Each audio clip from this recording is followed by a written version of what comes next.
So split எண்ட்ஸ்க்கு remedies எதுவுமே கிடையாது, பட் ப்ரிவென்ஷன்ஸ் இருக்குது.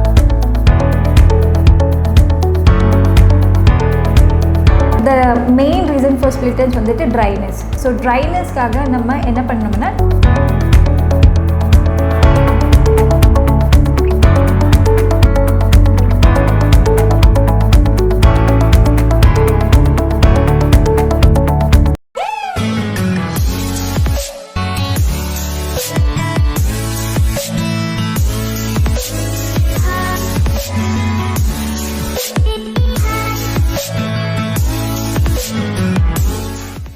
So today's topic is how to prevent split ends.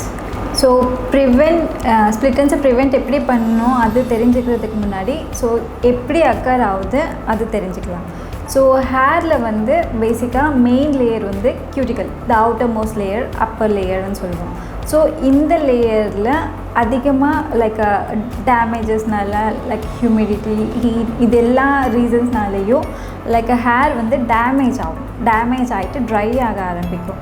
So இதனால் அக்கர் ஆகிறது தான் ஸ்ப்ளிட் எண்ட்ஸ். ஸோ ஸ்ப்ளிட் எண்ட்ஸ்க்கு ரெமிடிஸ் எதுவுமே கிடையாது, பட் ப்ரிவென்ஷன்ஸ் இருக்குது. ஸோ என்னென்ன ப்ரிவென்ஷன்ஸ் இருக்குன்றது நம்ம பார்க்கலாம். ஸோ ஃபஸ்ட்டு வந்து ஹேரை ஹார்ஷாக ஹேண்டில் பண்ணக்கூடாது. So we have to handle smooth. So ஹார்ஷானா லைக் ஓவர் ப்ரஷ் பண்ணுறது இந்த மாதிரி பண்ணுறதுனால ஹேர் வந்து ஸ்ட்ரெச் ஆகுது. ஸோ ஸ்ட்ரெச் ஆகி it will break it down. So next வந்துட்டு we have to use the conditioners often every time when we wash the hair.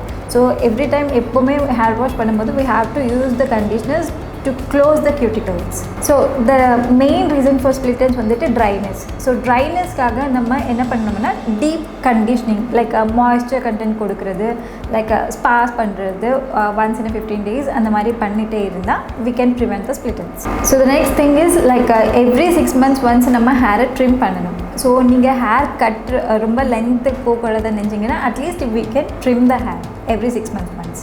ஹார்ஷான chemicals like pH level அதிகமாக இருக்கிற எந்த ஒரு ப்ராடக்ட்டு அதிகமாக யூஸ் பண்ணுறதுனால கூட ட்ரைனஸ் அதிகமாகி ஸ்ப்ளிட் எண்ட்ஸாக மாறும். Like colour. ஸோ கலர் பண்ணும்போது நம்ம ப்ரீ லைட்டன் பண்ணோம். ஸோ ப்ரீ லைட்டன் பண்ணும்போது நம்மளுக்கு பிஹெச் லெவல் அதிகமாக இருக்கும். ஸோ அதனால் ப்ராப்பர் கேர் ஆகலைன்னா ஸோ அதனால கூட ஹேர் ரொம்ப டேமேஜ் ட்ரை ஆகிட்டு ஸ்ப்ளிட் எண்ட்ஸ் அக்கர் ஆகும். ஸோ இது இல்லாமல் இன்னொரு ரீசன் வந்துட்டு லைக் ஸ்ட்ரைட்னிங், ஸ்மூத்னிங் அந்த மாதிரி பண்ணும்போது நம்ம ஹார்ஷான கெமிக்கல் யூஸ் பண்ணுறோம். ஸோ இதே ஆஃபனாக நம்ம பண்ணும்போது ஸோ ப்ராப்பர் கேர் எடுத்துக்கணும். ஸோ ப்ராப்பர் கேர் இல்லைன்னா ஸோ அந்த டைமில் வந்து ஹேர் வந்து ட்ரை ஆகிட்டு டேமேஜ் ஆகிறதுக்கான சான்சஸ் இருக்குது. இதனால் ஸ்ப்ளிட் எண்ட்ஸ் வரதுக்கான சான்சஸ் இருக்குது. So there is no permanent solution for split ends. So the only option is to cut off the split ends. So இது கட் பண்ணலைன்னா அது அப்படியே இந்த ஸ்ப்ளிட் எண்ட் வந்து மேலே ட்ராவல் ஆகி ஹெல்த்தியாக இருக்கிற ஹேரையும் டேமேஜ் பண்ணும். So the only option is to cut off the split ends and 6 months once trim பண்ணிகிட்டே இருங்க.